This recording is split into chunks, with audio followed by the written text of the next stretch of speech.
help us to see you more clearly, to love you more dearly, to follow you more nearly, day by day.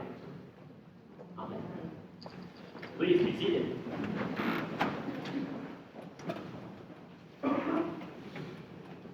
As I said at the beginning of the service, we are gathered today, this Advent, as we're starting off the new church year, with a service of healing. So what better way to usher in a service of healing than reading a gospel about Jesus casting us like chaff into the unquenchable fire? As we're gathering for a service looking for hope, for restoration, for healing. This would be the lectionary reading we would get that seems to be about judgment and condemnation. So I think it's important for us to unpack it a little bit, and I want to start by sharing a couple of stories just from my own life. One a little more humorous, and then one maybe a little bit more serious after that. About 12 years ago, I moved to Indianapolis, Indiana, to be closer to some family that had moved out there, my family. And the night I arrived, we were unpacking, and we did what I believe is the universal unpacking tradition of getting pizza for dinner. We ordered from a local place, Puccini's Pizzeria. I thought, new in Indianapolis, go someplace local, Puccini's Pizzeria. And while we were unpacking, the pizza wasn't coming. Finally, I called, and they were closed. And they had just taken too many orders. And so it just never got around to them and closed. And I was not in a good place about this. I was angry. I was hungry. I think they call it hangry, right? I was hangry about this. And in that moment, I made the sweeping declaration that Puccini's Pizzeria was dead to me. And Mr. Puccini was persona non grata in my home. For years, I kept up this Cold War against Puccini's Pizzeria. Every time anyone suggested that we get Puccini's, I would say, no! Puccini's is blackballed in this house. Such was my anger. About 4 years later, after 4 years of this ongoing thing, I was over at my in-laws' house, and we were having pizza, and it turned out it was Puccini's pizza. I don't remember if I knew it at the time, but as you may have guessed, I, of course, had the pizza, and it was the most amazing pizza I've ever had. It was fantastic. And I was bemoaning the 4 years I had gone without, missing out on this amazing pizza.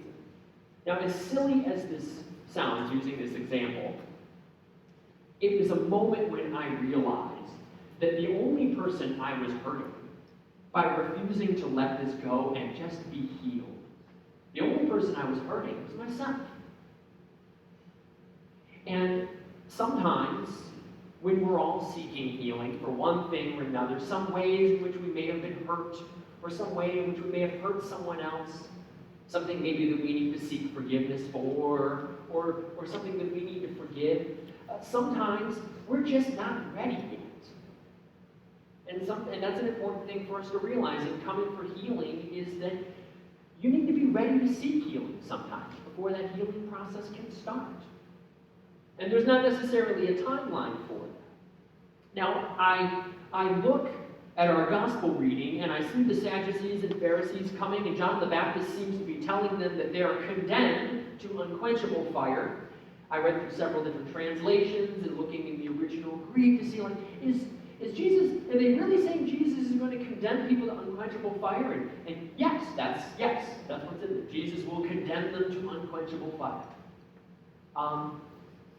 But I think it's important to realize when you look at the text that what he says is not that they're condemned because John the Baptist doesn't like them. And it's not because Jesus Christ doesn't love them.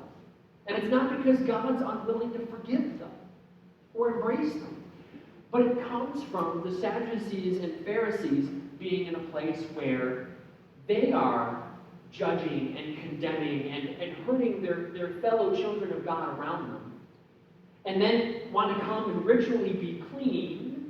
John the Baptist is offering ritual cleansing.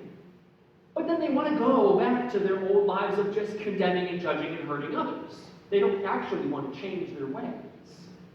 And that is the point at which John the Baptist is calling their attention to, this is a place for healing and restoration and being made clean and new, for a new start, for changing our ways. And if you come here to just be ritually washed clean, but then don't want to actually embrace that healing and that changed life, you won't be healed. You won't be restored. You have to seek it. You have to be willing to embrace being healed. And until that time comes, they would be condemned. But it won't be condemnation from God. They'll be condemning themselves to torment until they are ready to come to Jesus and seek genuine healing. It reminds me of a period of time in my life. When I ended up homeless as a teenager, and I bore a lot of anger over that toward my parents for a long time, feeling like I had trusted them, right? I had trusted that I would be safe and taken care of, and then that didn't happen. And I didn't realize for a long time the hurt and the brokenness that I was carrying with me, really making it impossible for me to trust anyone else. How did I know I could trust someone else without being hurt in a similar way? And so I carried that for a long time. That may even be a little bit more serious than the burden I carried over the pizza. And it wasn't until I had to reach a place where I was ready to start seeking healing. And it didn't mean that was healed immediately. As most of us know, with the various hurts we've felt over the years, healing isn't an instantaneous thing. When we get forgiveness from someone, or we grant forgiveness to someone for some hurt that was inflicted, it doesn't make that hurt go away. But it can start a process of healing. It can start a process, and so that's what we try to do today. In just a few moments, we'll have our prayers of the people, but then I'll invite anyone who wants to come forward to receive some healing prayers. Prayers to be reminded that God is here, God is present, and wants us to be whole, wants us to be healed, wants us to go off on the next year with a good footing, knowing that it's a process. It's a process, and sometimes it takes time. But that it starts from coming forward and seeking to start healing.